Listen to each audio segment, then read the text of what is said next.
Welcome back to Marcelian Online, and my question for you is, why do we love Mythic Plus and at the same time hate it? Or is it that we love to hate it? Hate to love it? This relationship is not really healthy, is it?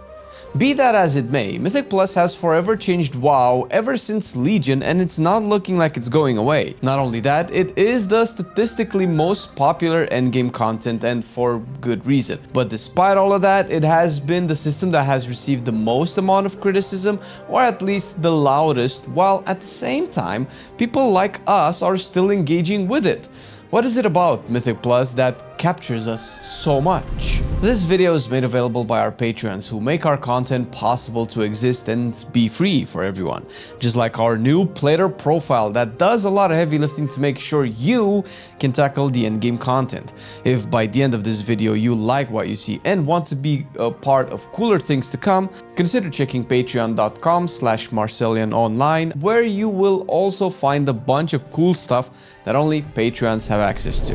At the end of the day, no matter what your reason to play WoW is, we are all here because of one main thing. We love the game. You can love the story, the characters, the world, or simply approach everything from a more practical point of view where the reality is the gameplay is just that good. Say what you like about World of Warcraft, but there is a reason it survived all these years, or better yet, there is a reason why it's surviving now. The gameplay is unparalleled to any other game in the genre and can stand its own to games outside of it as well. Your abilities, your rotation, the visuals, the sound effects, the meatiness of it all is so satisfying that no matter how much the story sucks, how boring the content is, somehow you just find yourself coming back, or at the very least thinking about it or wishing the game could give you a reason to keep playing it. And that's because there still is something that pulls you in, that being the gameplay.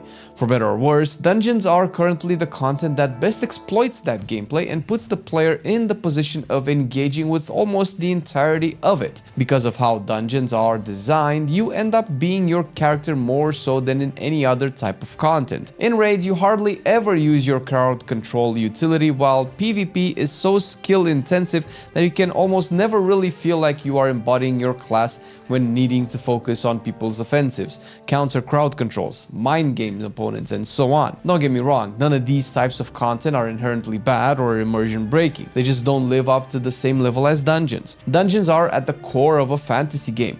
There's a reason why the grandfather of all RPGs is called Dungeons and Dragons and not Raids and Dragons, or Quests and Dragons, or Arenas and Dragons. You can even look further back as to what actually inspired every fantasy genre we have today, whether it is a video game, a movie, or a book, and that is, of course, Granddaddy Tolkien himself. The dwarves went into the depths of Moria for the treasure they were seeking. The Fellowship of the Ring followed the adventure of destroying the One Ring by crawling through different dangerous places throughout Middle-earth, all of which were dungeons. There was no raid, although that term is so vague that it can apply to anything. But most of these are just different depictions of dungeons. A small group of heroes follow a small set of objectives and overcome challenges and beat some enemies to reach their goal, and that is more like dungeons than any other part of any other fantasy game out there. You can't have quests without dungeons. You can't have treasures without dungeons, and you definitely cannot have character progression without dungeons. This is the romantic part of playing WoW and really most fantasy RPGs. But of course, if that was enough, this video would be about dungeons and not Mythic Plus. One of the things Legion did well was to give the player a sense of infinite power. No matter what you did, your character could still grow stronger and stronger through your artifact weapon that realistically did not have a cap on scaling, since you could keep putting artifact power in it and get one more extra stat point, one more point of stamina, and so on. It made a lot of sense for dungeons to feel like they could keep getting harder and harder, scale higher and higher, and their rewards matching the efforts of those involved in clearing them. Back then, you used to be able to 3-chest a dungeon, a term that lost its meaning expansions ago. If you finished dungeon fast enough, you would get an extra chest up to a total of 3. Regardless of the overall loot amount, that feeling was what made Mythic Plus something to chase and aspire towards. That evolved nowadays into a less romantic endgame content, but the formula is still there. The higher the dungeon level, the better the reward. When that reward was reaching its power cap, aka after plus 10s where there were no more eye levels to gain, the prestige started to take over.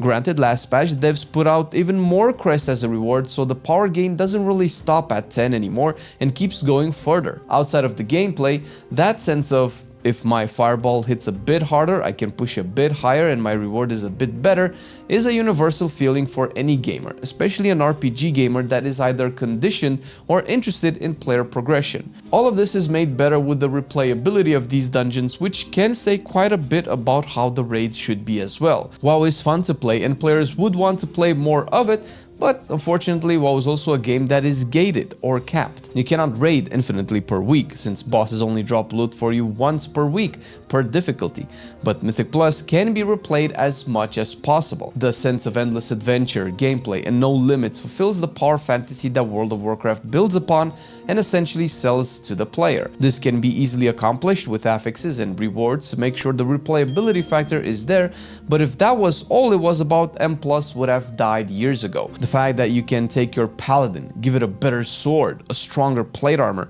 so your abilities can do more damage, and you get better and better is a feeling that has a place in WoW, and when you add rewards proportionally to the player's efforts, you have an endless loop of replayable content for someone who just wants a break from the daily stress of real-life responsibilities. This is why we love Mythic Plus, and ironically enough, these can also tell us why we hate it. Whenever the formula is being messed with for a seemingly arbitrary reason, it's hard not to feel a bit of disdain that can develop into something unfortunately more. There are indeed players in the game that love a challenge to overcome, and WoW had past systems that exploited that. Systems like the Mage Tower and, more relevant, challenge mode dungeons.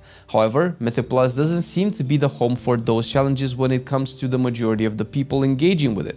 Every time the Mythic Plus has been made harder, the player base engaging with it either stopped doing it or worse, stopped playing the game entirely, which it was proven when the opposite happened, with the easiest M Plus seasons being the most popular periods of WoW in recent expansions. Maybe the best example of this is Shadowlands, an expansion that was poorly received for good reason, and yet it kept us and a lot of other players engaged, more so than people like to admit, purely because the gameplay and more specifically Mythic Plus was so well designed at the time. Those weren't the best Mythic Plus seasons, but good and accessible enough where they kept the expansion afloat. And of course, the most recent and undeniable example would be Season 1 of this very expansion that might just have been the worst season of Mythic Plus, simply due to its incredibly overtuned mechanics, encounters and progression system, to the point where even the hardcore elitists took a step back and agreed it might have been too much. And this is not even talking about the plethora of people that stopped playing the game entirely. Maybe the biggest reason we end up hating M Plus most of the time is because these issues that keep popping up are either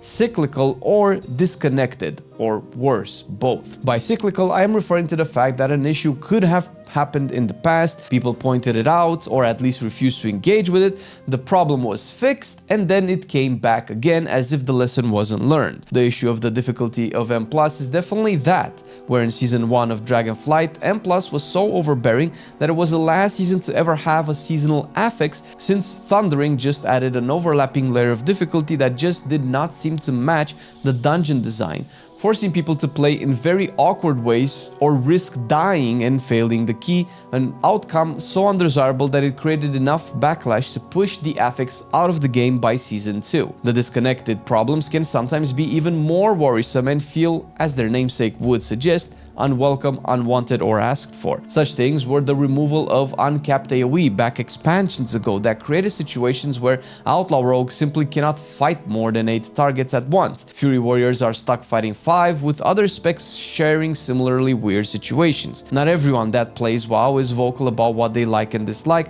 but as far as what we can hear, coupled with our very own opinions, being able to pull a lot of packs and do massive AoE was one of the biggest reasons M Plus was so fun in BFA, another expansion that was poorly received and ironically propped up by its Mythic Plus system, among other things. It never felt like massive AoE was a problem for the gameplay, but the devs decided it was a problem for the design of the game, a problem that players cannot understand or relate to, since what they care about is gameplay, because that's what we pay for. Once again, a more recent issue would be the spell casting changes made for the War Within, where you cannot interrupt a spell cast with a crowd control ability, something previously possible to do, but instead just delay it for the mob to recast it again. This change was not asked for by anyone we know of or heard of, but came once again from left field to create an incredibly tedious gameplay experience where it felt it was less about you being a kick-ass fire mage and burning things up, and more about you thinking proactively about how to min-max your counter spell, gravity lapse, and, well, that was kind of all you could do as a mage to prevent the casts. And we won't even touch on classes like priests and their toolkit relevant to the issue. For the majority of the player base, the pros seem to outweigh the cons so far, where despite us disliking certain changes to M+, we still couldn't stop playing it. And that says something about the potential of this content being expanded upon in the future and continuing as a pillar of World of Warcraft Endgame. If anything, this video can be a lesson or a reminder of a potentially still fragile system that is keeping a very old game alive despite its archaic formula in terms of design. And I am saying this because Season 2 is turning things around from what we experienced in Season 1. This is very reassuring, but also something we have been through before when we had a very good season following a very bad one. To help out with getting you into M+ for Season 2 and knowing which mobs are dangerous, who needs to be interrupted or stunned, we have a new player profile that the team has been working on, and in this video Marcelian will teach you everything you need to know about setting it up and using it so you can be an asset to your party and not miss a vital mechanic ever.